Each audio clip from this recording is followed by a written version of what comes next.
పేద విద్యార్థులు పెద్ద చదువులు చదవాలనే సంకల్పంతో విద్యా వ్యవస్థలో విప్లవాత్మక మార్పులు తెచ్చామన్నారు సీఎం వైఎస్ జగన్.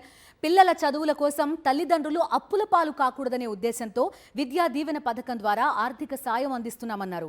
కృష్ణా జిల్లా పామరులో జరిగిన సభలో సీఎం జగన్ విద్యా దీవెన నిధులను విడుదల చేశారు. పేదరికం అనే అంధకారాన్ని చదువు తొలగిస్తుందని నమ్మిన సీఎం వైఎస్ జగన్ పేదరిక నిర్మూలనకు విద్యారంగంలో విప్లవాత్మక మార్పులకు శ్రీకారం చుట్టారు, అమలు చేశారు. అందులో భాగంగా జగనన్న విద్యా దీవెన పథకం తీసుకొచ్చి విద్యార్థుల ఫీజును చెల్లిస్తున్నారు. 2023 సంవత్సరానికి గాను అక్టోబర్, డిసెంబర్ త్రైమాసికానికి సంబంధించిన 9,45,000 మంది విద్యార్థులకు సుమారు 709 కోట్ల రూపాయలను బటన్ నొక్కి విడుదల చేశారు. 9,45,000 మంది పిల్లలకు, అంటే పెద్ద చదువులు చదువుతా ఉన్న మొత్తం పిల్లల సంఖ్యలో ఏకంగా 93% మందికి జగనన్న విద్యా దీవెన ద్వారా మంచి చేస్తూ పిల్లల పూర్తి ఫీజులు మీ జగనన్న ప్రభుత్వమే, మీ అన్న ప్రభుత్వమే, మీ తమ్ముడి ప్రభుత్వమే, మీ బిడ్డ ప్రభుత్వమే కడతా ఉంది. బటన్ నొక్కి తల్లులు, విద్యార్థుల జాయింట్ ఖాతాల్లో పూర్తి ఫీజు రియంబర్స్మెంట్ ను జమ చేశారు.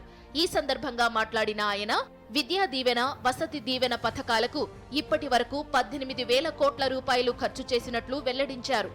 ఈ 57 నెలల తన పాలనలో విద్యార్థులు చదువుల కోసం మాత్రమే 73,000 కోట్ల రూపాయలు ఖర్చు చేశామని తెలిపారు వైఎస్ జగన్. గవర్నమెంట్ రంగంలో ఉన్న టీచర్లకు ఇచ్చే జీతాలు కాదు, ఈ జీతాలు భత్యాలు కాక కేవలం పిల్లల చదువులు బాగుపడాలి అని కేవలం పథకాల మీద మాత్రమే ఖర్చు చేసిన సొమ్ము ఈ 57 నెలల కాలంలో అక్షరాల 73,000 కోట్ల రూపాయలని చెప్పడానికి గర్వపడతా ఉన్నా. పేద విద్యార్థుల చదువులకు ఎలాంటి ఆటంకాలు లేకుండా విద్యా దీవెన పథకం ద్వారా ఫీజు చెల్లించడంతో పాటు వారి వసతి కోసం వసతి దీవెన పథకం ద్వారా భోజన, వసతి ఖర్చులను అందిస్తున్నారు.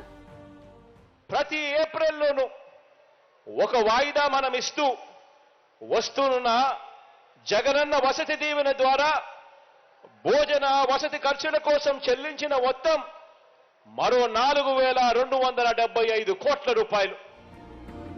ఉన్నత విద్యనే కాదు, నాడు నేడు కార్యక్రమం ద్వారా విద్యారంగంలో విప్లవాత్మక మార్పులు తీసుకొచ్చామన్నారు సీఎం వైఎస్ జగన్.